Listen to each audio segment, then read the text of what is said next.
Mesdames et messieurs, bonsoir et bienvenue dans votre rendez-vous hebdomadaire Vision, où il sera question ce soir des derniers développements dans l'affaire du drone malien qui avait été abattu après avoir pénétré l'espace aérien algérien dans la nuit du 31 mars au 1er avril 2025. L'Algérie a exprimé sa consternation après le rappel des ambassadeurs à Alger du Mali, du Niger et du Burkina Faso et qui l'ont accusé d'avoir détruit le drone en territoire malien. Alger dit regretter l'alignement inconsidéré du Niger et du Burkina Faso sur les thèses fallacieuses du Mali. Et pour en parler, nous avons le plaisir de recevoir ce soir monsieur Kamal Mensari, notre consultant. Kamal, bonsoir et merci d'avoir accepté notre invitation. Nous avons également avec nous M. Abdelkader Soufi, il est politologue. M. Abdelkader Soufi, bonsoir. Bonsoir. Et puis nous avons également avec nous Sami Qaidi, il est journaliste et consultant aussi à Canal Algérie. Sami, bonsoir. Bonsoir. Nous avons également avec nous via Skype et à partir de Paris M. Gamel Abina, spécialiste des questions internationales. Gamel, bonsoir. Bonsoir à tous et merci pour l'invitation. J'espère que vous nous recevez bien. Parfaitement. Très bien. Alors, messieurs, pour commencer, une fois encore, la junte malienne n'a pas trouvé mieux que de s'attaquer à l'Algérie. Oui, c'est une façon de le dire. Et d'un côté, c'est une provocation de trop.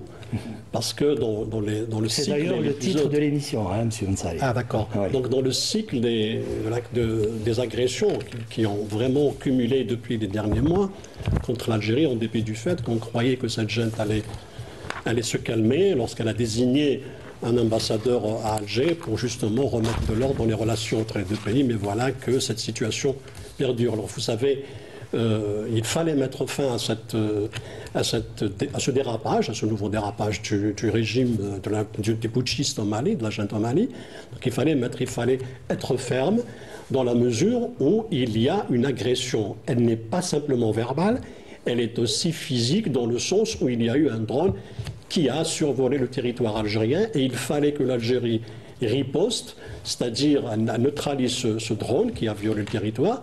Et c'est un acte de droit international. L'Algérie, si elle le fait, c'est parce qu'elle est protégée par les conventions internationales, notamment la charte de l'ONU, l'article 51, qui donne le droit à tous les peuples de protéger et de défendre leur territoire, leur espace aérien, et aussi la Convention de Chicago de 1944 qui autorise, qui donne le droit au pays de jouir de leur espace aérien. Donc nous sommes face à un pays qui a fait une provocation et cette provocation doit être réglée par les moyens de défense d'abord et ensuite il fallait répondre à cette clique, à ce régime malien qui dit que l'Algérie a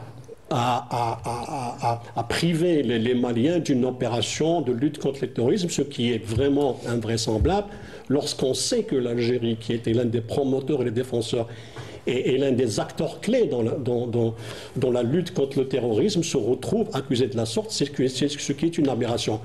On pourra aussi dire et développer, si on pourra le faire, le fait que démontrer que si, lors du premier communiqué, les Maliens, ce qui démontre leur mensonge, il faudrait bien saisir cela. Il s'agissait d'un mensonge. Lors du premier communiqué, ils ont dit que le drone était parti dans une mission de reconnaissance. Oui.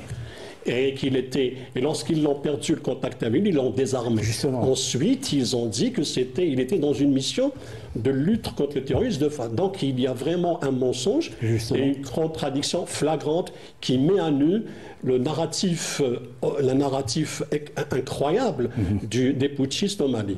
Très bien, on va revenir justement sur ces faits.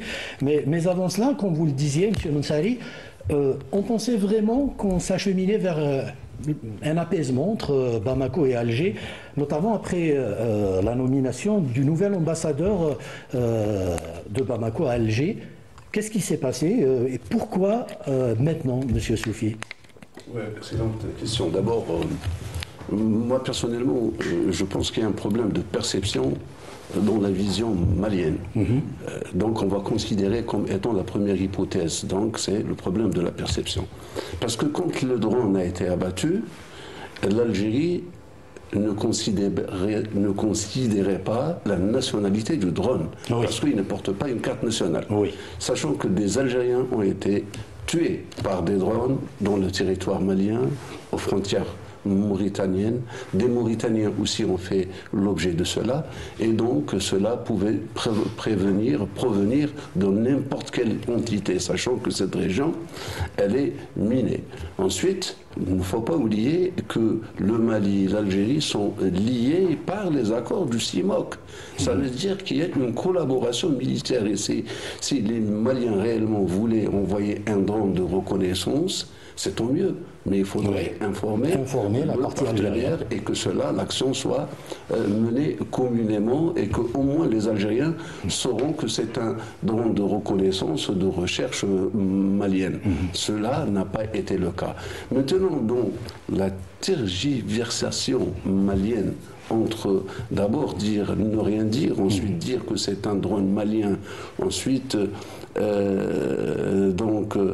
dire que l'Algérie protège le terrorisme, c'est trop dire, car l'Algérie, non seulement est le pionnier mondial de la lutte contre le terrorisme, mais aussi l'Algérie a aidé le Mali à ne pas être disloqué quand le mouvement Azawad, en 2012, je pense 2013, avait annoncé la séparation.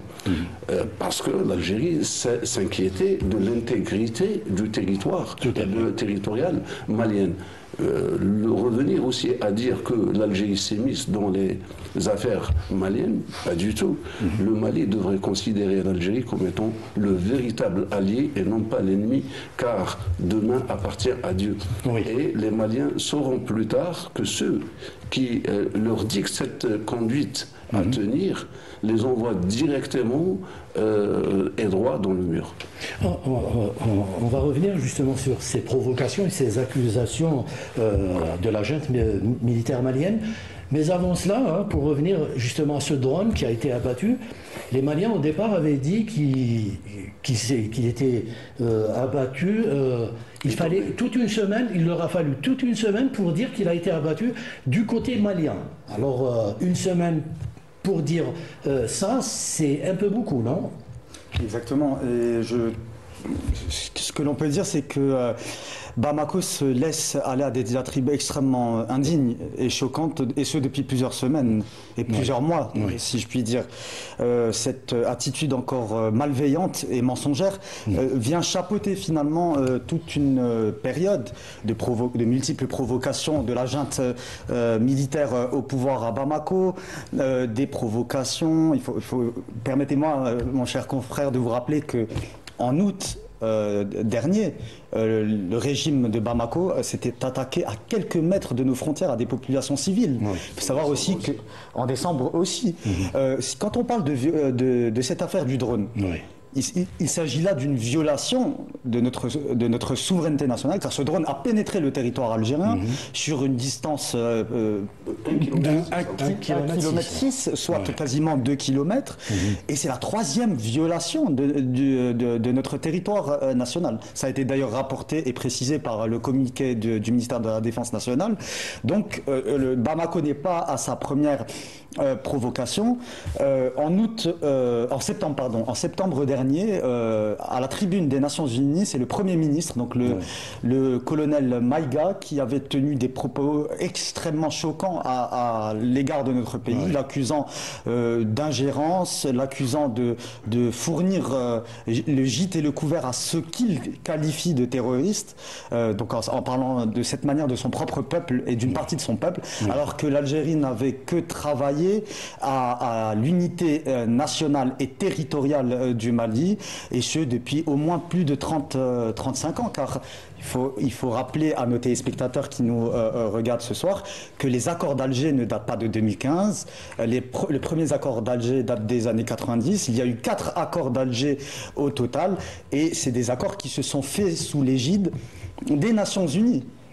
Et l'Algérie n'a que participé à l'appel des différents gouvernements maliens pour le bien-être de ce pays voisin, sans aucune ingérence et sans attendre rien en retour, parce que l'Algérie est effectivement animée par une politique panafricaine. Elle l'a tout le temps démontré, et ce depuis l'indépendance, où nos moyens ont été mis à profit du Mali également, notamment via la transsaharienne, pour permettre un développement inclusif de ce pays voisin qui, malheureusement aujourd'hui, a fait preuve d'ingratitude. Alors, Monsieur Gamel Abina, comment expliquer l'alignement du Niger et du Burkina Faso sur la thèse malienne? Est-ce qu'ils sont quelque part otages de cette alliance? Je pense qu'effectivement l'AES dont on parle, donc l'Alliance des États du Sahel, oblige les uns les autres dans le démarrage de leur collaboration à s'entraider et à garder une solidarité quelles que soient les circonstances. La problématique qui se pose aujourd'hui, c'est qu'effectivement le Mali a une posture assez offensive vis-à-vis de l'Algérie. Ils se plaignent d'avoir un drone qui a été abattu. D'ailleurs, comme ça a été dit à l'instant, le drone n'a pas de nationalité, on ne sait pas d'où il venait, parce qu'il y a déjà eu d'autres précédents. Un drone qui coûte 5 millions de dollars, tout de même, un drone turc en l'occurrence, qui était censé être un des meilleurs drones du monde. On a même parlé de 30 millions de dollars, monsieur Abina. Non, c'est 5 millions de dollars, 30 millions de dollars, c'est excessif. Hein. Mais dans tous les cas, quel que soit le montant, de toute façon, c'est beaucoup trop cher pour ce que ça vaut. Oui. Tout à fait, surtout quand même pour un pays comme le Mali qui avait peut-être besoin d'autre chose que d'acheter des drones.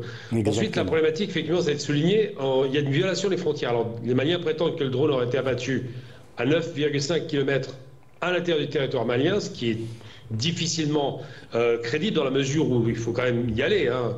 On ne va pas envoyer un missile ou je ne sais quoi à 10 km des frontières algériennes. Et en même temps, l'Algérie a voulu démontrer, elle le fait très bien, par 2 fois d'ailleurs, que l'espace aérien algérien est inviolable et que l'espace maritime aussi est inviolable. Rappelez-vous qu'un sous-marin sioniste voulait aller sur les côtes algériennes, il était chassé.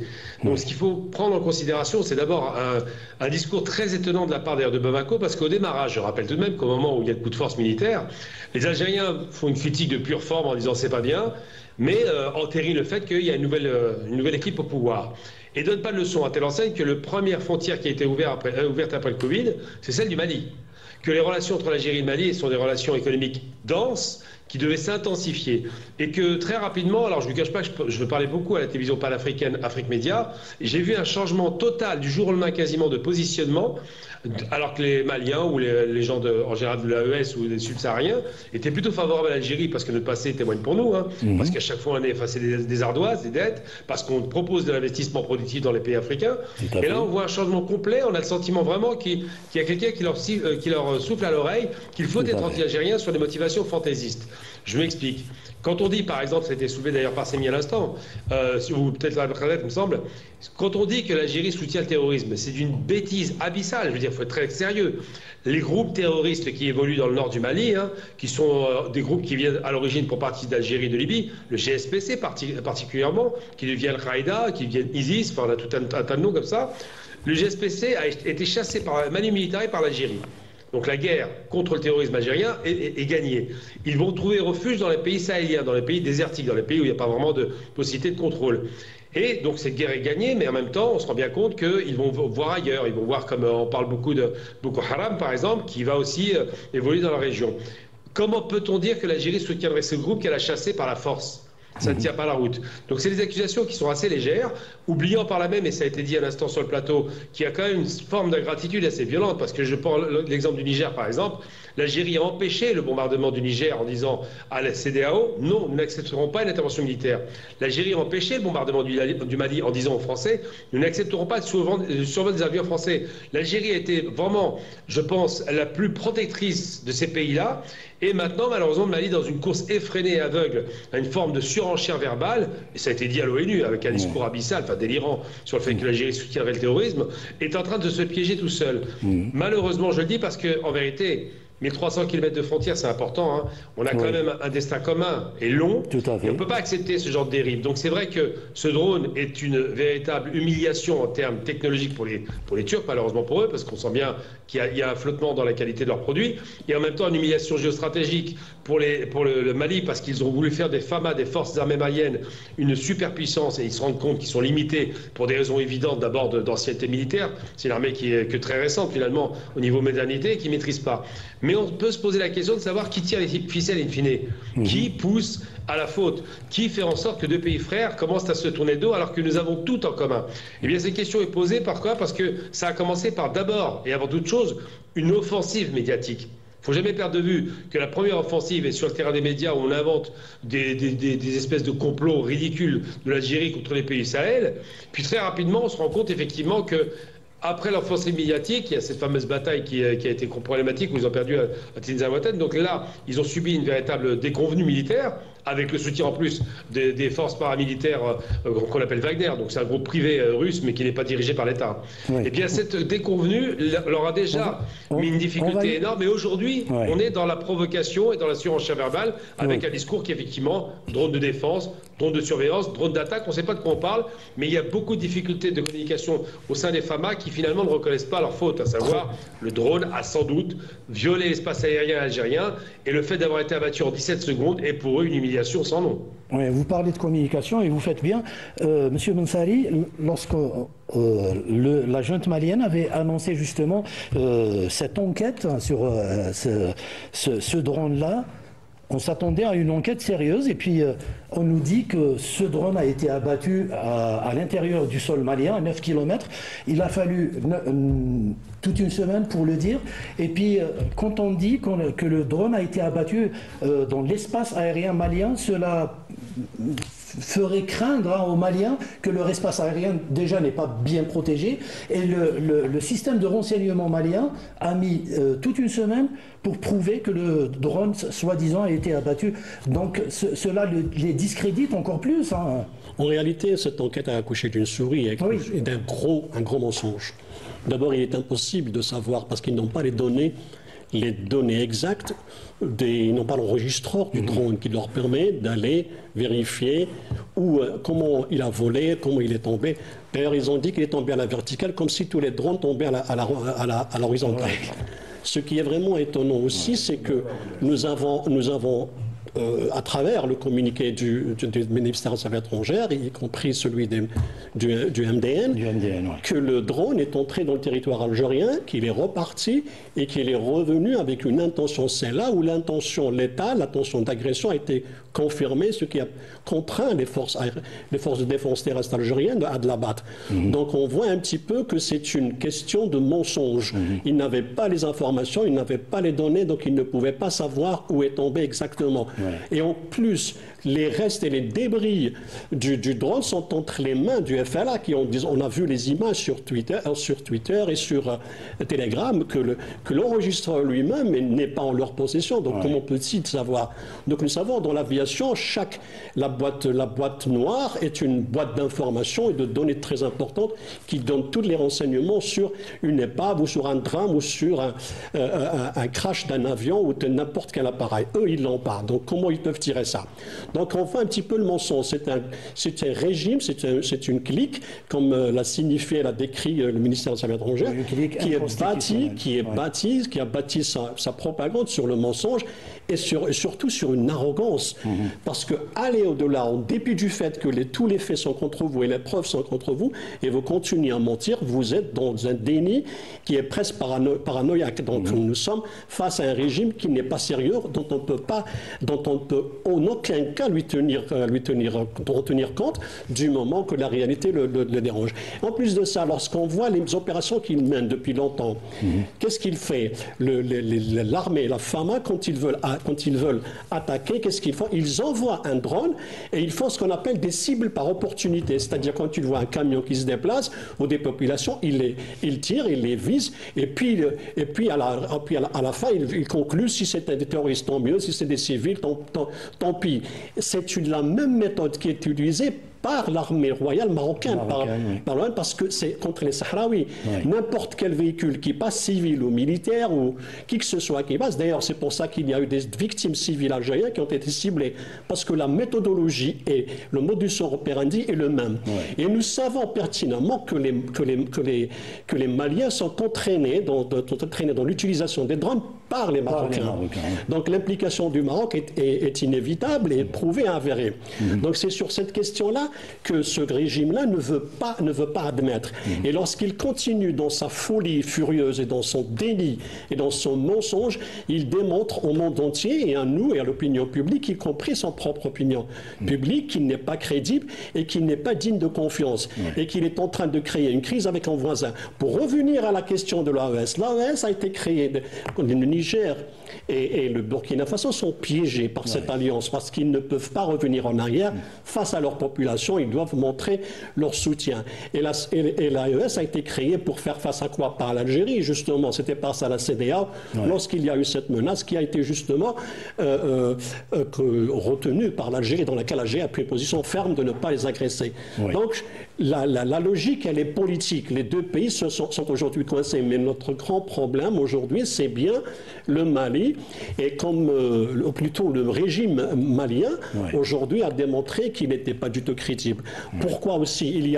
Lorsque vous avez des problèmes, vous prétendez qu'il y a des mouvements armés qui sont au nord et qui menacent votre sécurité.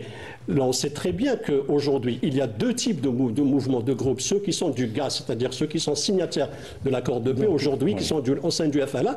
Il y a des groupes terroristes comme le JNIM et le Al-Qaïda. Les autres, ils sont reconnus par la communauté internationale. Ce sont des représentants reconnus et tout. Donc, vous ne pouvez en aucun cas les qualifier de terroristes. Et c'est ça le problème. L'Algérie, et même si demain, et en plus de ça, il y a des résolutions de l'ONU qui lui permettent à l'Algérie et au Mali de coopérer dans ce sens-là. Et au-delà du CEMOC, il y a aussi le bilatéral. Il y a le bilatéral. Vous ne pouvez pas prétendre que vous êtes en train de chasser des terroristes en arrivant jusqu'aux frontières, c'est-à-dire 1 kilomètre. Si vous êtes à 1 kilomètre d'une frontière, vous êtes dans l'agression. Et ce qu'a fait l'Algérie aujourd'hui, c'est un message destiné à tous les pays, c'est-à-dire que nous ne jouons pas et que la récréation est terminée, que n'importe quelle menace qui va cibler l'Algérie et ses frontières, elle recevra la riposte la plus ferme et la plus radicale. Donc nous sommes dans c'est une information qui s'adresse à tous les pays, y compris les Marocains, qui s'amusent aujourd'hui à s'enorgueillir avec les drones qu'ils ont achetés, comme ils l'ont fait les Maliens avec 2 drones. Ils croient pouvoir faire ce qu'ils veulent partout. Et là, non. Une fois de trop, une fois c'est trop. Maintenant, c'est une réponse claire et nette et précise. Donc, la prochaine fois, n'importe quelle menace, n'importe qui s'amuserait ou serait tenté par violer l'espace aérien ou menacer les frontières algériennes, essuiera cette riposte. Il y a un point aussi assez important. M. Mansari a mis le doigt sur quelque chose d'extrêmement intéressant. Je pense que le régime tyrannique et colonial marocain joue le rôle plus que d'un soutien militaire, mais également d'un soutien aussi moral à l'entreprise agressive des putschistes de Bamako. Parce que, vous savez, les Marocains semblent être à peu près la muse de ces putschistes. Car quand on lit avec attention les différents communiqués publiés par Bamako, on observe un ensemble un champ lexical qui est assez propre aux Marocains. Donc ça pose somme toute des questions. Sur un autre registre, il faut quand même saluer la patience de l'Algérie, car notre pays a, face à un langage de bas étage de la junte de malienne, l'Algérie a fait preuve de beaucoup de retenue, beaucoup de sérénité, en optant plutôt pour un langage de la politesse, car l'Algérie a toujours accordé finalement à son voisinage beaucoup d'importance, de respect, car l'Algérie n'a jamais craché sur l'avenir. D'ailleurs, dans ce sillage, le président de la République, Abdelmajid Tebboune, lors d'un déplacement à Djanet en 2024, avait souligné que les relations allaient demeurer fraternelles avec l'ensemble des pays du Sahel. On peut penser naïvement, M. Soufi, au fait que on pourrait se poser la question à qui profite le crime, comme on dit. L'Algérie n'a aucun profit justement dans cette action, et puis il ne faut pas oublier que l'Algérie a été la première à avoir communiqué sur ce drone. Il faut penser à ça déjà. Ouais.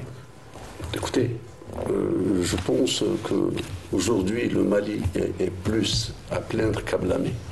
Je vais vous dire pourquoi. Ouais.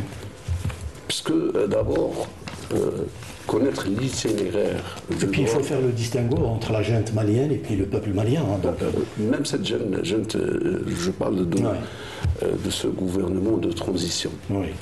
Qui est prise au piège, au fait. Ils sont pris au piège, et j'ai dit au départ qu'ils ont un problème de perception.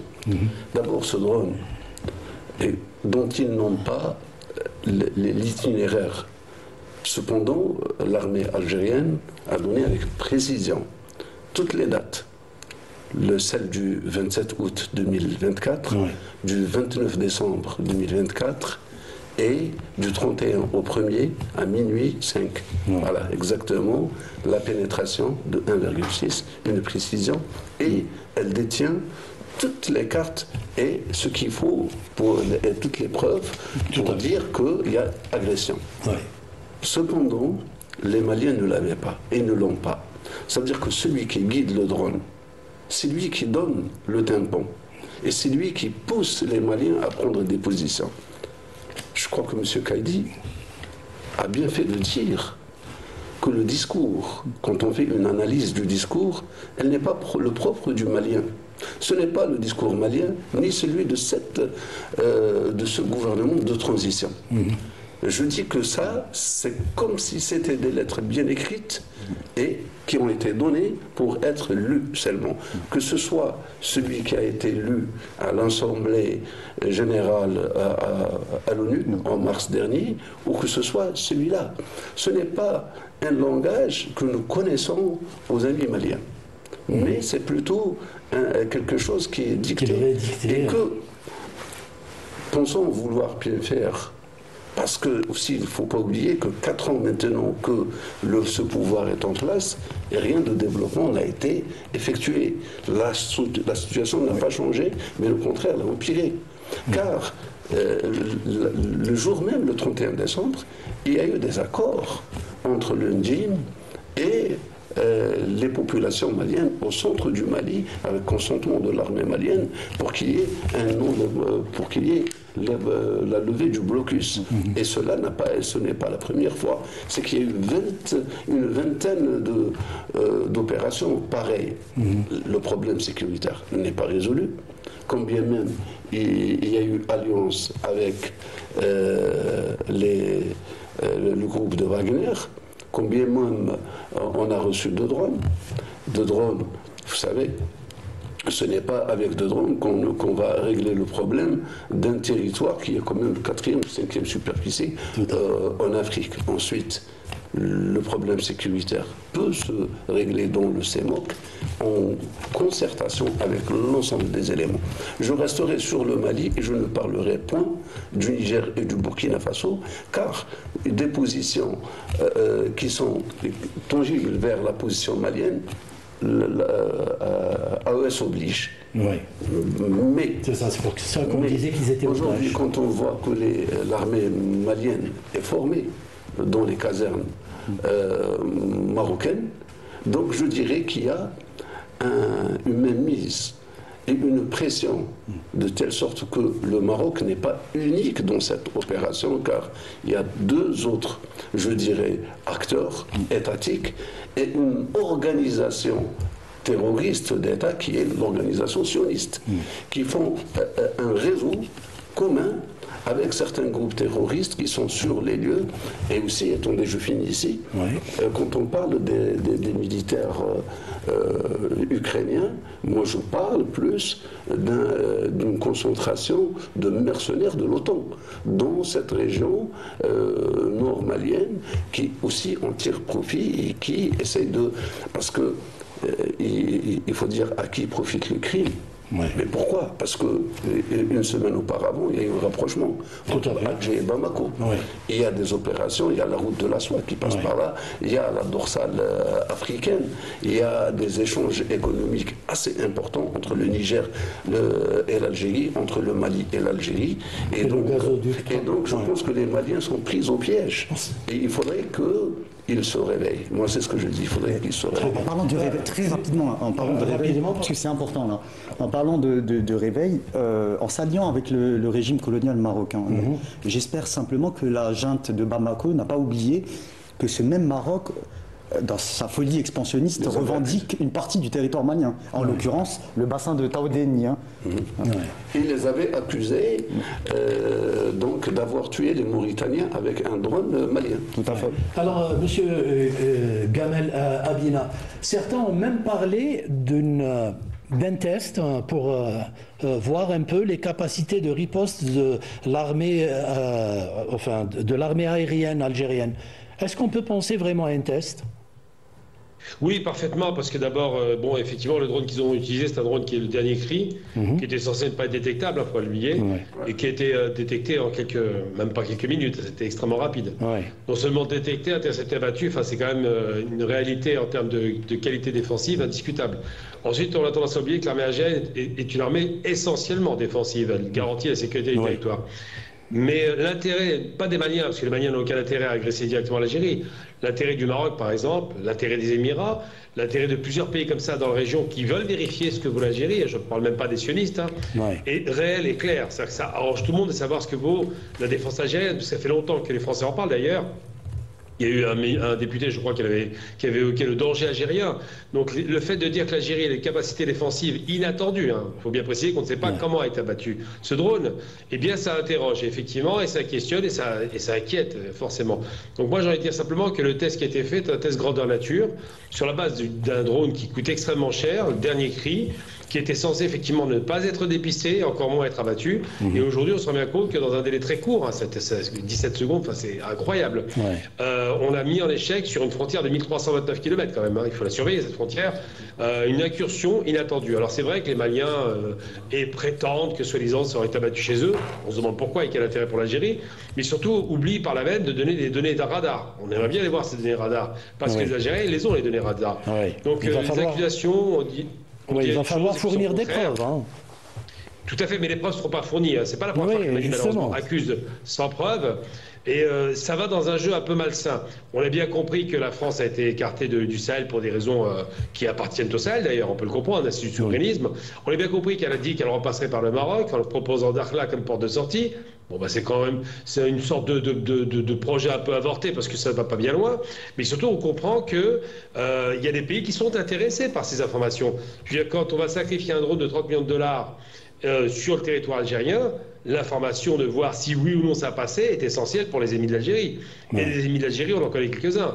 Les voisins de l'Ouest, évidemment, mais pas seulement. Les sionistes, ce sont les ennemis déclarés de l'Algérie. Il y a aussi des pays qui sont en défiance par rapport à l'Algérie.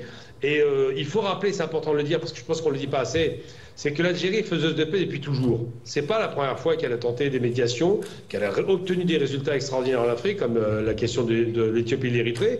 Et aujourd'hui, on veut dépeindre un tableau noir de l'Algérie. Alors, ils tentent l'islamisme politique, mais enfin, ça ne marche pas. C'est ridicule, au vu des 10 ans de guerre qui ont opposé l'État au groupe islamiste. Ils tentent l'alignement sur des puissances de l'Est, ce qui est ridicule aussi, puisque l'Algérie s'entend très bien avec des pays de l'Est comme de l'Ouest, elle se positionne comme non alignée. Ils tentent des postures d'un pays qui voudrait être colonialiste, alors qu'on a lutté contre cela, et qu'on d'ailleurs continue à le faire en soutenant la Palestine ou le Sahara occidental. Donc toutes ces questions et ces accusations sont tellement vaseuses qu'il reste quoi à la fin ? Il reste des postures, un petit peu des postures de personnes qui ont une position victimaire, en disant nous avons perdu un drone parce que l'Algérie est offensive. Là encore, ça ne tient pas la route, mais ce qui sera intéressant au terme de ces enquêtes qui vont avoir lieu, on l'espère, c'est que le Mali produise, puisqu'il y a des signatures radar, ils ont guidé un drone, donc le drone est guidé de point A à point B, qu'ils produisent effectivement le lieu où il a été abattu et qu'ils en donnent les preuves. Je pense que ça a été un test grandeur nature, vous avez raison de le rappeler, qu'on voulait vérifier les capacités défensives de l'Algérie parce que le défilé du 5 juillet était tellement impressionnant pour le monde entier que maintenant on se demande ce que vaut l'Algérie et que malheureusement les armées ne sont pas faites pour la décoration, on les teste. Donc effectivement, les adversaires de l'Algérie sont en position de test. On a bien vu à un temps en Libye par exemple des provocations faites par Haftar par exemple. On a bien vu que ça n'a pas été bien loin, mais tout de même ça se multiplie parce que l'Algérie est une des principales puissances militaires africaines, la deuxième, en termes qualitatifs peut-être la première, mais surtout l'Algérie a une posture clairement défensive, de souverainisme national, et ne tolérera jamais, et on le comprend parfaitement en tant qu'Algérien, que des pays étrangers tentent de violer l'espace aérien, marin, maritime de l'Algérie. Alors, qu'est-ce qui motive cet acharnement de la junte malienne contre l'Algérie? Il y a aussi la situation interne du Mali et les conditions socio-économiques des Maliens. On va d'abord, je vous propose d'écouter deux opposants à la junte malienne et qui vivent en exil, et puis on revient pour en débattre. Les utiliser, ne savent pas les manipuler. Et ils tirent des innocents. L'Algérie aussi, au vu de l'Algérie, à sa frontière, la vie des enfants s'est fait tirer en septembre 2024 par des drones. Et qu'est-ce qui sort des communiqués à la suite de ces assassinats macabres sur des innocents, sur des civils, dont des enfants? À la suite de ces assassinats par des tirs de drones, la DIRPA écrit qu'elle a neutralisé les terroristes. Et l'Algérie ne va pas vous laisser tuer ces populations. Parce que, tout simplement, la junte malienne et ses militaires qui pilotent les drones ne savent pas manipuler les drones. Ils tuent des innocents, ils commettent des massacres sur des civils. Des civils innocents. Ça a été contre les migrants subsahariens en fin juillet 2024, à 2 reprises. Ça a été contre les enfants en septembre 2024. Et ça a été tout récemment, le 1er avril, dans la nuit du 1er au 2 avril 2025, à Kharaban, où 6 civils ont péri dans une mine aurifère contrôlée par les hommes du mouvement indépendantiste fait là. Mais le drone a touché des civils, des orpailleurs, des migrants, des Nigériens et des Maliens. Et ça, le recoupement des informations nous a permis de vérifier que ce sont des civils qui sont tués. Et là, l'État en face, l'État vaillou de la junte, sans ne rien chercher à comprendre, fait un communiqué, un tissu de mensonges, et elle publie, comme ce fut le premier communiqué de la DIRPA, de l'état-major général des armées, qu'ils ont fait le 1er avril, où ils ont écrit un tissu de mensonges, un livre de mensonges, et en bas, ils ont commis l'erreur de dire que ça se fait à Bamako le 30 avril 2025. Donc on ne peut pas maîtriser tout un livre de mensonges sans faire d'erreur. Donc, ici, ce communiqué dément formellement ce que le chef d'état-major général des armées de la junte militaire malienne, le général de division Omar Diarra, a dit, qui dit que le drone est tombé juste à cause d'une panne technique. Et là, ce communiqué est vraiment plein de haine. Plein de haine. Et faites attention, hein, faites la réciprocité. Et comme ça, l'Algérie va en finir avec vous. Hein. 2 raids seulement, c'est fini. 2 raids, c'est fini. La nouvelle crise risque d'aggraver encore les relations entre l'Algérie et le Mali et les pays de l'AES qui viennent de s'incruster, tout en sachant que le Maroc, qui est tout à côté, ne facilite pas également le jeu. Et le Maroc a voulu à un moment s'approprier ce qui aurait pu s'assimiler donc au résultat positif de l'accord de l'Alger qui finalement a été rendu caduc par le Mali, par la junte malienne elle-même. Et donc se fermer à tous les voisins et surtout à cette grande voisine qui aurait pu être protectrice, parce que nous le savons tous, si l'Algérie voulait embêter le Mali, elle aurait pu depuis très longtemps reconnaître l'indépendance de l'Azawad, reconnaître l'Azawad en tant qu'État. L'Algérie ne l'a pas fait. Tout ce qu'elle a demandé, c'était qu'on aille aux élections pour qu'elle puisse être sereine afin de pouvoir négocier en partenaire diplomatique, politique, social et économique. Mais le Mali n'arrive pas à sortir de cet engrenage des conflits à créer avec tout le monde pour ne pas organiser les élections, parce qu'elle n'arrive pas à juguler la crise politique, sociale et économique et surtout sécuritaire. Voilà. Donc, on va voir comment va réagir le Maroc dans cet imbroglio qui vient encore de dégrader à nouveau les rapports entre ces deux pays. Un commentaire peut-être sur ce qui a été dit et qui rejoint ce que nous disions depuis le début de l'émission. Tout à fait, surtout le premier et le second. Donc je vais dire une chose, c'est que depuis 1960, il y a déjà un background historique dans lequel on revient depuis les années 60. Donc la partie du Nord elle a été ajoutée, si vous voulez, greffée à l'autre partie du territoire malien, parce que de la part de Gao, de Tombouctou, ce sont des territoires qui étaient à l'origine touareg. Et ni l'armée française, ni les régimes successifs à Bamako n'ont pu mater la rébellion, le droit séculaire de ces populations sur leur territoire. Donc, ils ont essayé par tous les moyens de les décimer, mais on connaît l'histoire des Touaregs. Ce sont de vaillants combattants. Il est impossible de les battre. Ni les Français n'ont pu, ni encore moins cette armée avec ce régime de putschistes. Ils ont essayé par tous les moyens, ils n'ont pas pu. Donc c'est pour ça que je vous ai dit, au départ, ils font quoi? Au lieu de faire du combat intelligent, c'est-à-dire envoyer des troupes, et puis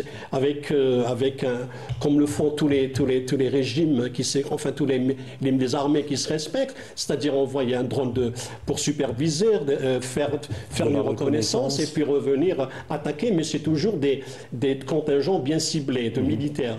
Et là, la technique qu'utilise le régime de Bamako, c'est bien d'aller tuer par opportunité n'importe quel mouvement, n'importe quel moyen de transport, n'importe quelle personne, regroupement. Ils ont ciblé des fêtes, ils ont ciblé une pharmacie à Aguelhok, ils ont ciblé un centre de regroupement de réfugiés à Bouguessa, ils les ont tués. Donc il y a cette... Et en plus, cette méthode doit être interdite. Il faudrait que la communauté internationale interdise, que ce soit l'ONU, qu'on continue à tuer de cette façon, c'est-à-dire tuer à l'improviste, au tir, à l'emporte-pièce, n'importe qui bouge, on le tue. Donc, nous sommes dans une réalité de massacre. L'alibi selon lequel le Mali le régime essaye de combattre les groupes terroristes tombe à l'eau. Donc on voit, comme les 6 orpailleurs qui ont été tués récemment, donc ce sont tous des civils. Donc ce ne sont pas des militaires, ils n'étaient pas armés. Donc pourquoi continuer? Quelle justification va apporter le régime malien? Donc c'est pour cela que terroriser les populations, cibler les civils et continuer. Et là, comme je vous ai dit, la même méthode est utilisée par les Marocains. Et quand on voit les deux méthodes utilisées par le régime malien et les régimes marocains, c'est la même méthode qui est utilisée par Israël sur la population de Gaza. Le modus operandi est le même. Ils sont en train de tuer les civils, donc on voit 3 entités, 3 régimes terroristes, 3 régimes qui sont génocidaires. Ils ont la même méthode, c'est de tuer les civils. Donc il n'y a ni question de terrorisme, ni rien de tout. Donc je rejoins la posture de la dame qui dit, parce que franchement, à se poser des questions, lorsque le Maroc avait ouvert les bras aux pays du Sahel en leur disant « Venez, nous allons vous offrir une entrée, un accès par la mer pour votre transport de vos marchandises. » Et où se trouve cet accès à la mer? Dans la région du Dakhla. Donc voyez-vous, il veut même prendre les 3 pays, leur faire miroiter qu'il y a une solution à alors que l'Algérie était prête. Elle avait récemment, le président de la République avait dit « Nous avons créé des ports secs pour le Niger, pour que leurs marchandises arrivent, et nous sommes prêts à le faire avec les Maliens en leur offrant des ports secs en Algérie pour que tous les marchandises venant d'Europe et entrant par la Méditerranée arrivent. » Donc on continue à être les pourvoyeurs. Si vous voulez, nous sommes ceux qui alimentent ce pays-là, qui l'aident financièrement, et en plus sur le plan humanitaire, nous l'aidons. Et nous avons été des années durant les partenaires de ces pays pour la paix. Donc nous sommes dans une posture de paix, contrairement à ce régime.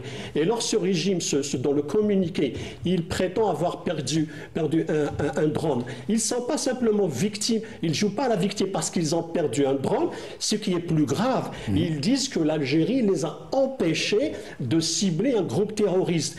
Alors qu'au départ, dans le premier communiqué, ils ont dit il est parti juste dans une mission de reconnaissance. Sans objectif militaire. Et on voit un petit peu ce mensonge, l'école du mensonge, elle est où? L'école du mensonge, l'académie du mensonge, elle est en Israël. C'est le parfait exemple du mensonge et de celui qui renie tout, qui ne reconnaît rien. Et cette méthodologie, cette modus operandi, a été copiée par les Marocains et on voit un petit peu ce que font les Maliens. Ils s'inscrivent dans la même école académie du mensonge et qui ne peut pas, cette académie du mensonge ne peut pas durer du moment que la réalité est autre. Oui, vous parlez du mensonge. Alors il y a juste un détail, hein, lorsqu'on parle de reconnaissance, rappelons que c'est un drone de reconnaissance, mais armé. Il était armé. Il était armé. Moi, ce que je voulais dire, regarde, parce qu'il faut voir la situation, il y a 3-4 points assez importants. Ouais. D'abord, le nord du Mali, c'est une zone qui a été souvent omise par le pouvoir central. Au Mali. Le problème, il se pose comme ça. Parce que les Azawad, ce sont des Maliens, et l'Algérie a toujours défendu l'intégrité du Mali, mais aussi un développement durable pour tout le Mali, et non pas pour des régions. D'ailleurs, le problème d'Ibeka, c'était parce qu'on s'est emparé pratiquement du denier public à des fins égoïstes, et on a délaissé le Nord. C'est le problème que soulèvent les Azawad. Dans cette région. Mais dans cette région, il n'y a pas que les Azawad. Il y a les terroristes et il y a le crime organisé. Donc il faut faire le distinguo. Et c'est pourquoi l'Algérie a toujours défendu une approche soft, c'est-à-dire un développement pour les populations locales permettrait d'avoir une muraille entre la condition humaine des populations et le terrorisme et bien sûr le crime organisé. Ensuite, le deuxième point, donc ils l'ont c'est bien dit, c'est qu'aujourd'hui le pouvoir malien est pris au piège. Est pris au piège des Marocains et de ceux qui sont avec de ce réseau. Et il se fait dicter pratiquement des positions dont il n'est pas réellement à la hauteur. Parce que tenir tête à l'Algérie, qui est un ami et un frère et un allié, ça veut dire c'est se tirer une balle dans la tête. Ensuite, c'est se suicider. Ensuite, l'action en elle-même de l'armée algérienne. Donc ça montre que l'armée algérienne est une armée alerte et vive et prête à toutes les conditions de nuit comme de jour. Ce drone a été abattu. Même la veille d'un jour de l'Aïd. Voilà. Et le drone a été abattu dans des jours fériés et par nuit. Ensuite, ce drone-là, le Maroc se dote. C'est non seulement doté, mais il est en phase de construire une usine de ce drone. Ça veut dire qui a fait la fierté, un laps de temps des Marocains jusqu'à ce qu'ils soient abattus. Faire la désillusion. Donc non seulement c'est un message pour les Marocains, pour les Maliens, mais pour toute autre menace exogène qui s'aventurerait à s'attaquer à l'Algérie. Parce que la sécurité, on ne joue pas avec la sécurité en Algérie. Oui, Monsieur Habina, alors, je parlais tout à l'heure d'un aspect, l'aspect interne au Mali, avec les conditions socio-économiques très difficiles des Maliens.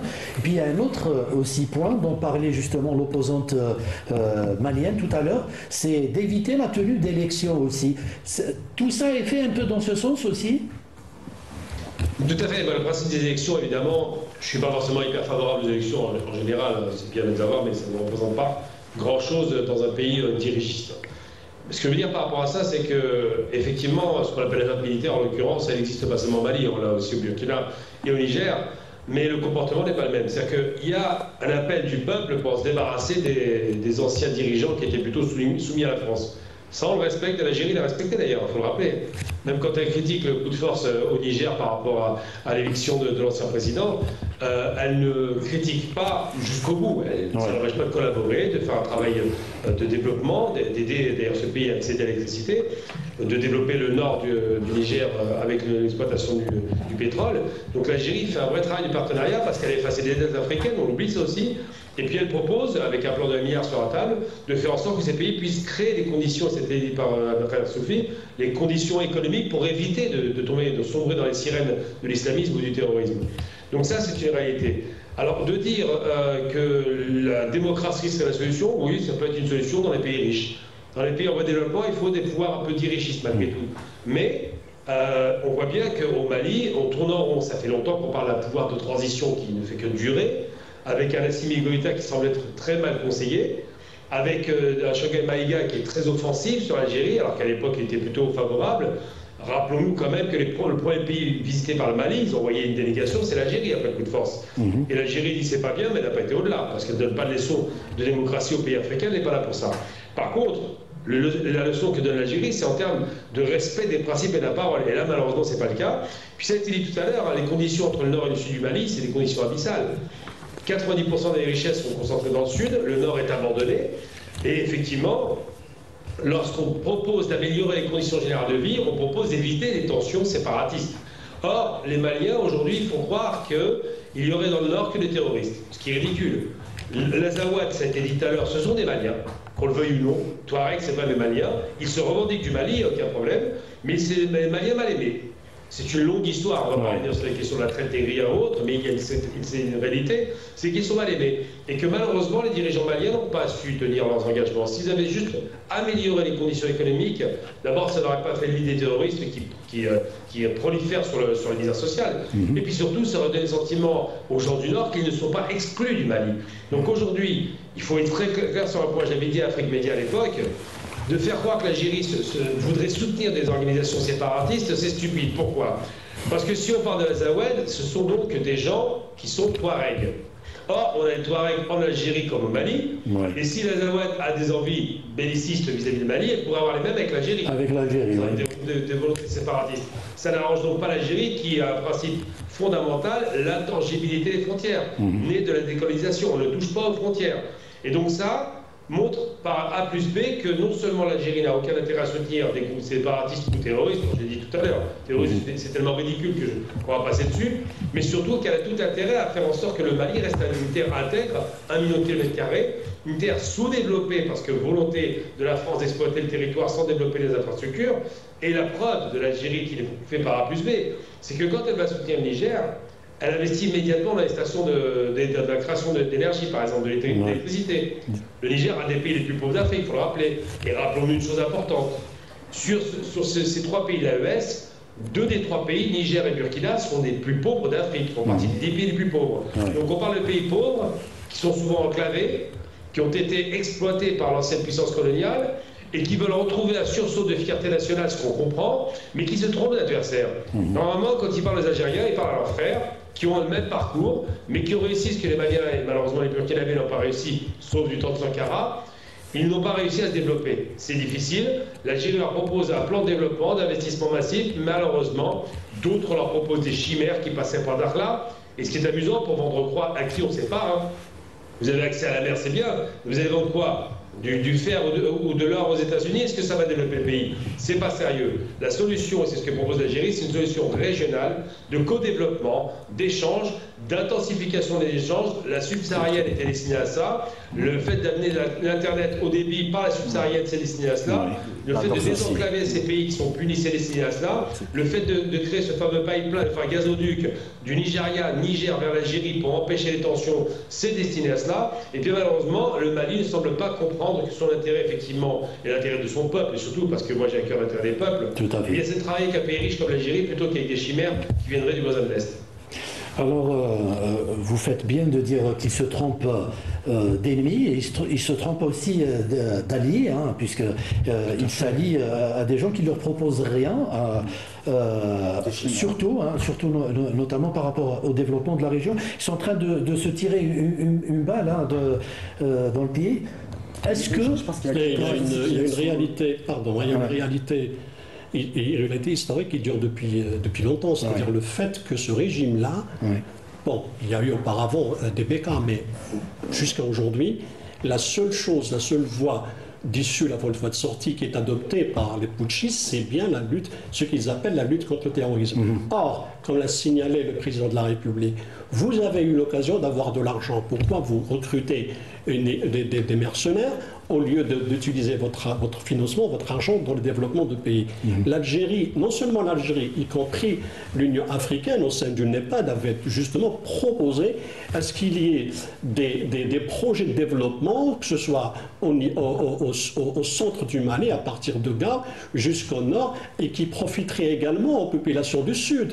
Lorsque, en 2006, il y a eu l'accord de 2006, il était question de développer justement ces régions-là avec des cultures maraîchères pour commencer, et puis aller au-delà de la culture maraîchère et des petites exploitations, d'aller vers le développement durable. Pourquoi? Parce que l'Algérie avait une théorie, c'était de dire que cette région-là peut être stable économiquement lorsque l'Europe disait non, que cette région-là doit rester dans le terrorisme et qu'il fallait une autre solution sécuritaire pour régler le problème du Mali ou bien de l'instabilité dans cette région. C'est pour ça qu'on a eu Serval, on a eu Barkhane, il y a eu le Pan Sahel, il y a eu le Trans-Sahel.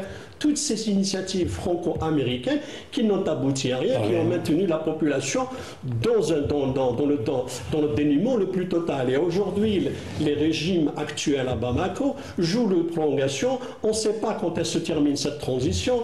D'abord, c'était 18 mois, mais après 24 mois, 4 ans, maintenant, c'est indéfinissable. C'est jusqu'à l'infini. Et c'est ça qui dérange. C'est-à-dire aujourd'hui, que ce soit l'Algérie ou tous les autres pays, quand ils voient des régimes pareils, qui n'ont ni calendrier, ni envie d'aller vers reconstruction des institutions, personne ne peut leur faire confiance, encore moins coopérer avec eux d'une manière sérieuse, à part ceux que ça arrange que la situation reste telle, comme le Maroc et ses alliés sionistes. Qu'est-ce qui justifie cet entêtement, M. Reidi? Vous savez, c'est tellement clair pourtant qu'on se demande pourquoi est-ce que... Tout d'abord, dans aucune partie du monde, une solution proprement militaire ne peut être la panacée. À toute solution, à toute situation, même sécuritaire, il faut à un moment donné que la diplomatie et le politique prennent le devant de la scène. Mais n'ayons pas peur de nous dire les choses. Un parallèle a été dressé avant avec les régimes coloniaux de l'entité sioniste et du Maroc. Il faut rappeler que le chef des putschistes, M. Goïta, est également animé par une idéologie suprémaciste, celle de l'afrocentrisme, qui est somme toute pas très loin du racisme. On est à quelques encablures du racisme, avec un mépris pour les populations du Nord, qui sont en l'occurrence des populations blanches et touareg, et c'est un racisme qui est quand même assez finalement diffus dans sa conscience. Donc je pense qu'il y a aussi cette raison. Lui, depuis 1960, ça a été le cas. Oui, tout à fait, depuis des décennies. En attendant, l'Algérie, pleine de sa souveraineté totale, défend ses frontières, et il a fallu, dans la nuit du 31 mars au 1er avril, il a fallu en l'occurrence une trentaine de secondes pour que le détachement de cette unité de l'armée nationale populaire il y a fallu une trentaine de secondes à un détachement de la défense aérienne du territoire relevant de l'armée nationale populaire pour abattre cet objet volant. Voilà. Alors, dans son communiqué, le communiqué du ministère des Affaires étrangères algérien, on parle beaucoup de regrets, de consternation, mais il faut quand même qu'il y ait des réponses. Alors, comme première réponse, il y a eu le rappel des ambassadeurs de l'Algérie au Mali et au Niger et différer la prise de fonction du nouvel ambassadeur du Burkina Faso. Et puis, il y a eu également la fermeture de l'espace aérien algérien à tout appareil ou aéronef en provenance ou à destination du Mali. C'est des mesures qui auront quel impact sur le Mali ? Bon, c'est un coup dur. Ouais. Ben, c'est un coup dur. C'est le pays déjà enclavé. Ouais. Donc imaginez maintenant, ni voie maritime, ni voie aérienne. Vous êtes complètement cerné. Et je pense que si aujourd'hui les Maliens, le régime de Bamako, pense que l'Algérie constitue une menace et qu'en même temps lui prétend ou a des velléités de violer l'espace aérien, autant fermer cet espace. Je pense que peut-être que cette mesure aurait dû être faite bien avant. Parce qu'il y a eu des antécédents. C'est-à-dire que la patience, je peux comprendre nos autorités d'avoir été très larges et très patients pour aboutir à cette mesure disons, drastique, et vraiment parce que c'est un coup dur. Parce qu'il faut donner des leçons. On ne peut pas aujourd'hui accepter qu'un État, c'est un État voyou, donc je parle du régime qui est vraiment voyou, de par son langage. Il faut voir le narratif qui est utilisé. C'est du jamais vu. C'est agressé de cette façon-là, utiliser de la rhétorique aussi de bas étage. C'est du jamais vu. C'est-à-dire il y a des codes dans les relations entre les pays. Il y a, si vous voulez dénoncer, vous pouvez faire un communiqué, vous dénoncez. Mais aller jusqu'à l'insulte, l'invective, la diatribe, le mensonge, et encore un mensonge qui se retourne contre eux, et qui met tout le monde devant un questionnement énorme, c'est qui ces gens? Est-ce que vraiment ce sont des hommes d'État, qui aspirent à devenir des hommes d'État, des gens responsables, qui sont vraiment... Donc on comprend que ce sont clics, ce sont une bande, c'est une véritable Essaba comme on dit, donc qui a pris le pouvoir au Mali et qui est en train d'aller dans une logique de nier toutes ces relations historiques et démographiques entre l'Algérie et le Mali pour aboutir à quoi? À ce genre de posture, et qu'il fallait mettre fin. Parce que pourquoi? Si je ferme l'espace aérien aujourd'hui, ça veut dire quoi? Ça veut dire si demain, dans moindre violation, elle n'aura aucune justification. Donc on ne peut pas justifier. Et de ce fait, sur le plan économique, ça va être des pertes énormes. Ça va être vraiment des pertes énormes économiques. Parce que pour acheminer, déjà pour les voyages, donc les vols aériens vont être très longs. Et puis déjà acheminer des marchandises, ça va être très long. Donc je pense que ça les poussera à réfléchir. Et c'était de bon augure. Monsieur Gamal Abina, on a l'impression que cette junte militaire malienne ne pense pas aux conséquences de ce qu'elle fait. Je pense qu'il y a un vrai problème les concernant, c'est qu'il y a un manque de maturité, ça c'est évident. Alors, ça a été évoqué à l'instant d'ailleurs, la question de... Il dit très bien, la question des relations d'État à État passe d'abord par la diplomatie, donc un vocabulaire choisi, qui ne soit pas agressif ou insultant. Malheureusement, à l'ONU, on a vu une sortie incroyable et délirante de la part du représentant du Mali, qui était très agressif, très dans l'invective, qui disait n'importe quoi en plus, il parlait de terrorisme, bref. Tout cela donne le sentiment qu'on a un amateurisme évident. Alors évidemment que les gens qui sont au pouvoir là-bas sont de jeunes militaires qui se réclameraient quelque part, ça aurait été une bonne chose s'ils avaient le niveau, d'un Thomas Sankara, le héros du Burkina Faso. Mais ils en sont très loin. D'abord parce qu'ils sont influencés par les États voisins, ce qui n'est pas très malin.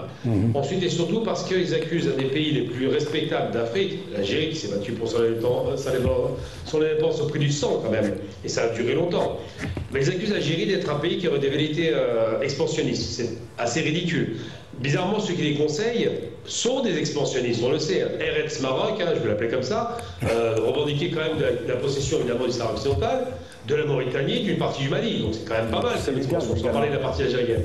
Donc quand on est conseillé par un État qui se croit impérialiste et impérial, qui se croit suffisamment fort pour faire alliance avec les pires canailles de la planète, je parle de l'État sioniste, il faut se poser des questions. Donc moi je pense que le Mali est jeune en termes de dirigeants, qu'ils ne sont pas bien conseillés, qu'ils sont dans des aventures un peu ridicules militaires, qui se sont trompés par 2 fois.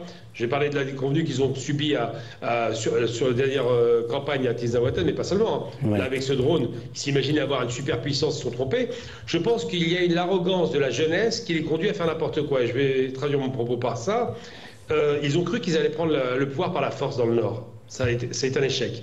Ils ont cru qu'ils pouvaient récupérer avec les FAMA, qui était une bonne initiative, grâce à du matériel militaire russe qui a été vendu de qualité, effectivement, la suprématie sur le territoire. Le problème des Maliens, c'est là où on voit qu'ils sont jeunes, c'est que quand vous avez affaire à des groupes terroristes, c'est très difficile de les vaincre. Quand vous avez affaire à ce qu'on appelle des résistants de type des groupes déconstruits, on est dans une guerre asymétrique, une armée régulière face à une guérilla. Eh bien, dans l'histoire de l'humanité, c'est là où on voit qu'ils sont trop jeunes. Pas un seul État au monde, dans l'histoire de l'humanité, n'a pu vaincre une guérilla. Je le répète, hein, pas un seul État. Que ce soit les partisans du côté soviétique contre les nazis, que ce soit les partisans yougoslaves face aux nazis aussi, que ce soit les résistants algériens, bien évidemment, les résistants vietnamiens, ou même les résistants chinois face à Chiang Kai-shek, aucun État au monde ne peut vaincre des partisans ou des fédéines ou des résistants de type guérilla, simplement parce que la guérilla est l'émanation du peuple. Et donc le Mali a commis l'écueil, parce qu'il était équipé militairement avec une armée qui devenait de plus en plus professionnelle, de penser, et ça a été l'ivresse du pouvoir dans un premier temps, qu'il pouvait récupérer par la force et qui avait été négocié par la paix. C'est une erreur monumentale. Aujourd'hui, ils commettent une autre erreur, ils se froissent avec le voisin le plus important et qui est essentiel pour eux en termes d'éléments de survie, c'est l'Algérie. S'ils étaient en bon terme avec l'Algérie, ce que j'appelle de mes voeux évidemment, eh bien ça profiterait non seulement aux populations du Nord, ça va de soi, mais du Mali en général, et surtout ça permettrait de permettre des investissements croisés, peut-être une action régionale et proactive, et non pas des chimères dans des ventes qui se feraient par l'Atlantique pour aller nulle part. Donc malheureusement les Maliens commettent l'erreur fondamentale de la jeunesse, des dirigeants jeunes, non conseillés, et qui prennent des directions farfelues. La semaine dernière, ça se passait bien avec le nouvel ambassadeur. Une semaine plus tard, on tente de tester les défenses aériennes algériennes, ce qui est une erreur, simplement parce que quelque part, peut-être qu'on a été en service commandé, peut-être qu'on a demandé aux Maliens de faire pour vérifier. Eh bien, c'est une erreur stratégique qui peut coûter. J'espère et appelle de mes voeux de la part des Maliens qu'ils reprennent un petit peu le chemin de la raison et qu'ils renvoient les rapports de force économique, géopolitique, et se disent que finalement, mieux vaut être en bon terme avec un géant comme l'Algérie plutôt que de se mettre d'accord avec un nain comme le Maroc. C'est ce que espère tout le monde, hein, dans l'intérêt des peuples africains d'une manière générale et du peuple malien en particulier. Alors, pardon, pour conclure, puisqu'on me dit que c'est la fin de l'émission, qu'est-ce qu'on peut dire, Monsieur Soufi, pour conclure? Ouais, moi je dirais d'abord deux mots. L'Algérie, celui qui s'y frotte s'y pique. Ensuite, l'approche algérienne, elle est simple. Puis la patience a des limites. Bien sûr, elle permet aux autres de se développer. Le projet algérien, il est d'envergure régionale. Donc la dorsale, la fibre optique, le transfert, la possibilité de transfert des eaux du delta du Niger, du fleuve du Sénégal jusqu'au nord du Mali, du Niger, ce qui permettrait un développement réel dans ces régions et permettrait aux pays voisins, notamment au Mali, de se doter d'une économie puissante, d'une économie qui mettrait tout le monde à l'aise et en contrepartie serait le meilleur moyen de faire face au terrorisme et aux différents types de crimes organisés. Et il faudrait que les Maliens prennent conscience que ceux qui les conseillent les conduisent droit dans un abîme sans fond. Oui, rajouter quelque chose éventuellement. Très rapidement, c'est que la junte de Bamako ne devrait pas oublier un élément factuel. Si aujourd'hui le Mali a son intégrité territoriale, c'est grâce à l'Algérie qui a pesé de tout son poids dans sa médiation dans le cadre des accords d'Alger, sous l'égide des Nations Unies, pour ramener à la raison les différents mouvements de l'Azawad et permettre cette unité territoriale. Très bien. Merci beaucoup, messieurs. Merci à vous, Monsieur Gamal Abina. Je vous rappelle que vous étiez avec nous via Skype à partir de Paris. Merci beaucoup et à très bientôt. Nous avions également avec nous Monsieur Kamal Moussari, notre consultant. L'autre consultant, Samir Qaidi, journaliste également. Et puis nous avions également avec nous Monsieur Abdelkader Soufi, politologue. Merci.